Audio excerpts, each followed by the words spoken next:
This is a historic moment, as experts are already describing this as a defining moment for Donald Trump's presidency. We're still waiting for answers from Fort Bragg and the White House on whether any service members from here at Fort Bragg were deployed for this mission. The suspect, Darrell Evans Jr., is now facing felony charges for first-degree murder and child abuse. Evans is not the baby's father, however, according to investigators. Right where we're standing here on Dudley Road, this fire just picked up again. It only started smoldering about 30 minutes ago. I'm standing at the spot with the worst of the damage here at Hillside Cemetery that we can see. This over here is an exposed, unidentified casket, exposed because of residual damage from Hurricane Florence. It's been an exciting day here at Fort Bragg, where Defense Secretary Pete Hegseth spoke to paratroopers in the 82nd Airborne Division just over an hour ago. What you're hearing is the sound of a Black Hawk helicopter just behind me. It was actually one of the military helicopters that was part of the procession. You can see the water behind me. It's as brown as the mud beneath my feet. And some homeowners I spoke with in the area tell me they're still dealing with the impacts of the last major storm, Tropical Storm Debbie, and that they're working together to protect themselves from Helene. It is a very tense and active scene out here. You might actually be able to hear the cries, the shrieks of friends and loved ones who've just gotten an update from the Johnston County Sheriff's Office. Yesenia Gilfranco tells me this corner of her house is a safe place for her daughter to connect with her father. This is Christian's urn, so we keep it here. Jasmine comes here often, actually. Christian, a staff sergeant in the Army, died of stomach cancer while on active duty back in 2017. The Gold Star widow says her daughter was only 8 months old when her father died.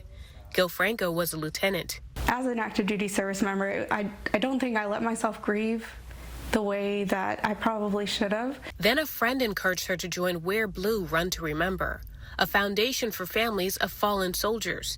The organization holds runs nationwide to give families a chance to connect, cope with loss, and mentor kids. I love to say that we're all one in blue because we are.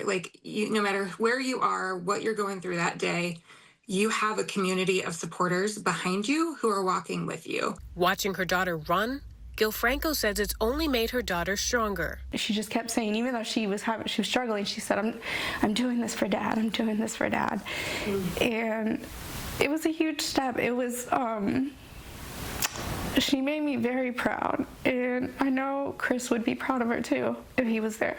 Monique John, ABC 11 Eyewitness News. Dency Lucas says she's been leaning on her faith and her community as they've been raising money to rehabilitate the struggling cemetery, Hillside Cemetery in Spring Lake.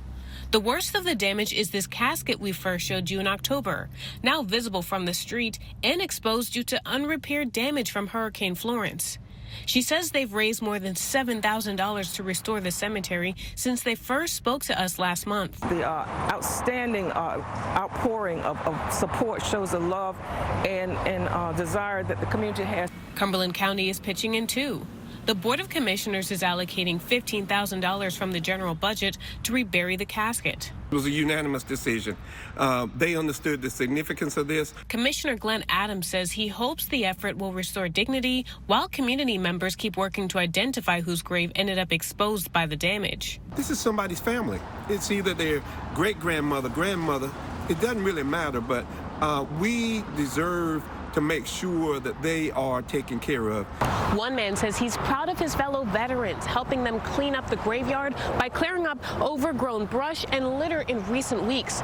Their work has made many of the graves here, including these ones behind me, more visible. Everybody that I talked to, especially the Sergeant Major community, stepped up. In Spring Lake, Monique John, ABC 11 Eyewitness News. This may look and sound like a disaster site, but it's actually just a drill. No one thinks that their plane's going to crash or something like that's going to happen. But for us, we can't afford just assuming that it's not going to happen. We have to prepare like it's going to happen. Wednesday, Fayetteville Airport held a simulation of a plane crash with the fire department and several emergency departments in the area. About 30 actors from local high schools and colleges played passengers in distress in the exercise, mandated by the Federal Aviation Administration. Training is where you're going to identify some issues, and then you'll be able to correct those before we have a major incident here. Officials say the airport leads the drill every 3 years, but they note deadly plane crashes like the mid-air collision in Washington, D.C. underscored the importance of this year's exercise. We really do try to role play this into the current events, especially those that have recently occurred here in the industry. Fayetteville's first responders tell me major crashes that have been happening in other parts of the country are pushing them to modernize how they would respond to a crisis if an incident happened here. Airport officials tell me this old aircraft from a deadly plane crash in 1994 is used to train for rescue missions in confined spaces. We are going to do our job, and we're going to do the best we can at it. And we're out here doing this stuff for you guys. In Fayetteville, Monique John, ABC 11 Eyewitness News. The NTSB says the plane flew from Merritt Island, Florida, and was headed here to the Raleigh Executive Jet Port in Lee County. That plane crashed only about a mile away from this airport.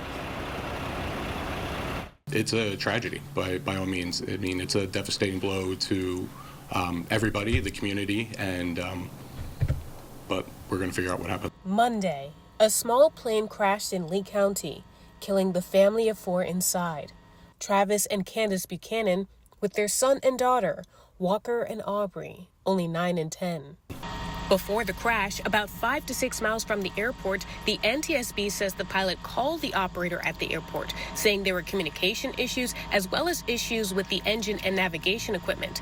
The plane will be taken to a facility in Tennessee for further examination. A preliminary report will be published in about 3 weeks. A full report could take about 18 months.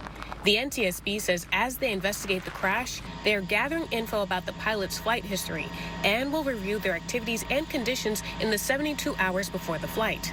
While that investigation continues, community members say the family will be missed for their generosity and for the many events they hosted to raise money for charitable causes. When I heard yesterday about this accident, it broke me. I'm a mother and I cried because I really think they were important in this community. They were trying to provide a healthy and safe environment for the family. Truly, like, both of their goal was to just have a place for community to come together, and you could see that at the events, at the sessions.